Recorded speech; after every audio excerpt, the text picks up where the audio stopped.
Ito guys, dito ako sa orthopedic ngayon kasi Wanits.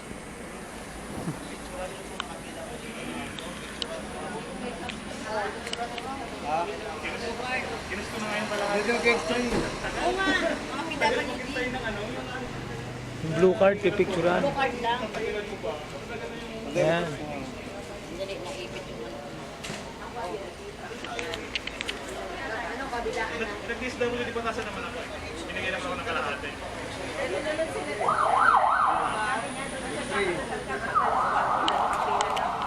Ayun, labas guys. Ako lang kasi yung una, yung schedule na Banawi ito. Banawi street to. Banawi. sabi ko dun kay sa ano rin. Sir, kayo ma'am, Hindi ko alam na mapupunta ako sa ganitong sitwasyon. Pumunta ako dito sa Banawi para mag-take ng exam ng civil service. Ayun.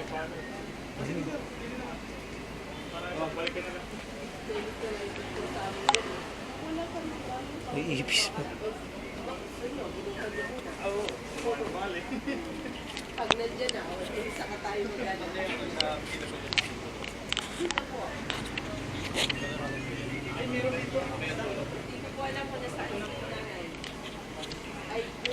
Ayan, hindi ko may bend.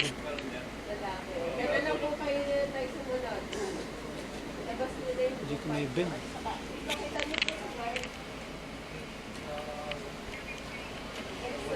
Pasok na yata kami guys.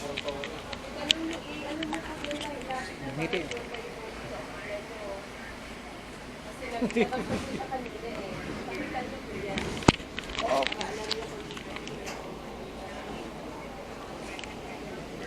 mamaya pa mga andyan yan. Hindi ko may bend.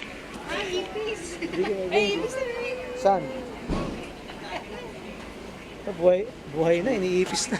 Iniipis pa. Mamaya kuya, mga andyan yan. To. Kaya nga eh.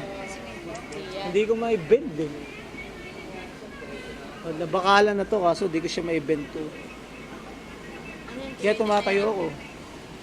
Therapy yan. Ha? Therapy. Malamang ngayon na. Baka therapy na. Nag-lock. Pero nahilig na baluto ko si dati, diretso yan. Ngayon, tama nakaka ano na. Parang hindi siya talaga kaya pang event lang. Nandito ah. Kasi kakatanggal lang Ha? Kakatanggal lang. Hindi. Semento ka. Bakal? Bakal to. Ay, hindi ka semento. Bakal to eh. Binakalan to, bakal to.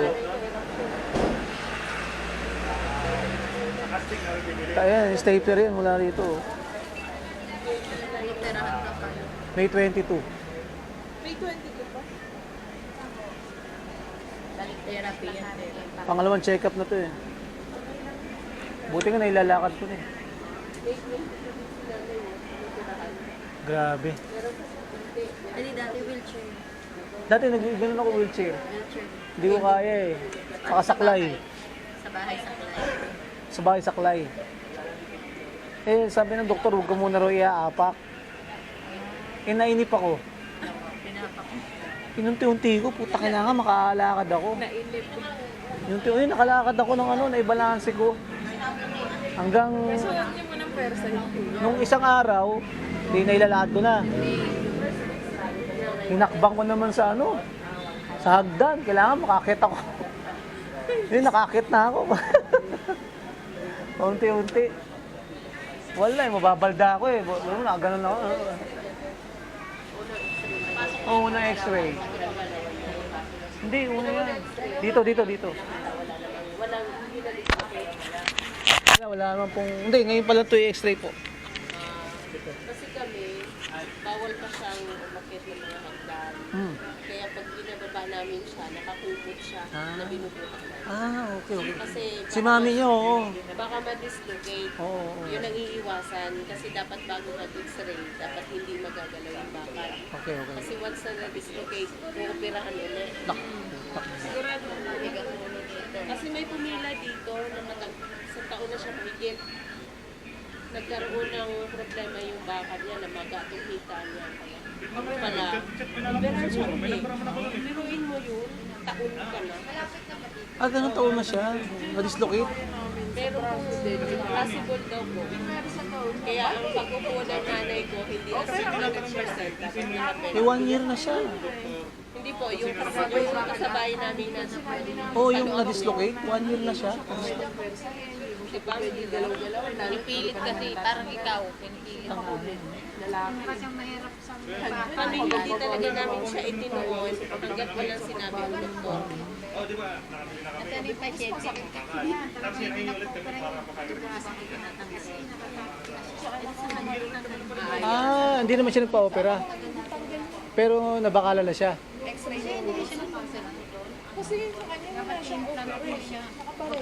Ayaw niya. So ano lang, sabi niya, ano,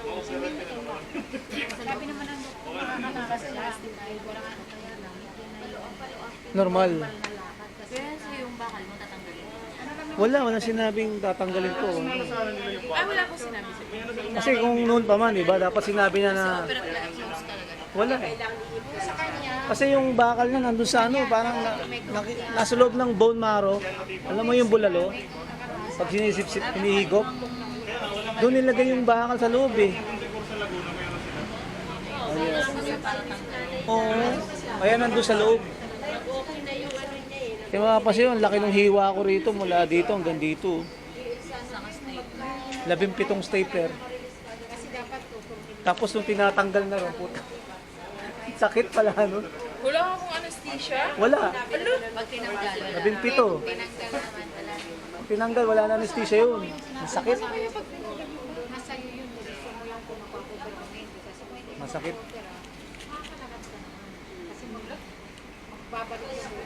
Inanay kasi hindi. Yun yung stapler niya. Ah, stapler. Sa appendicitis na.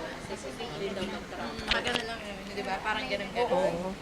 Galing lang ng gano'n eh. Kung parang makakatong Ganun lang siya dito. Ang laki din ng sakay niya. Parang gano'n, no? Pag kung nga bata pa lang to, dahil na naranasan niya. Grabe. Tahe. Tapos pangalawa na niya yan. Di naman tumalikot. Di naman siya makulit yung ano. Yung ito nga, umihi lang siya sa labas ng bahay namin. Napatid lang siya sa paa ng mesa. Shit. Tapos natukod niya lang yung kamay Ba niya. yan? Di yan lumalabas yung sakal namin. Yung maglalaro sa labas. Ah. Hindi siya ganun. Hindi siya ganun Tuhod lang. bata. Binili pa nga namin ng bike kailan lang para ako makalabas-labas. Aksidente Isang talaga. linggo lang nag-abot. Wawa no yung bata. Disgrasya. Aksidente. Puta. Ano na, may trauma na to sa ospital. Puta pa lang, kinoperahan na siya. Grabe. 2 beses na. Kita nila. Pag nagpalang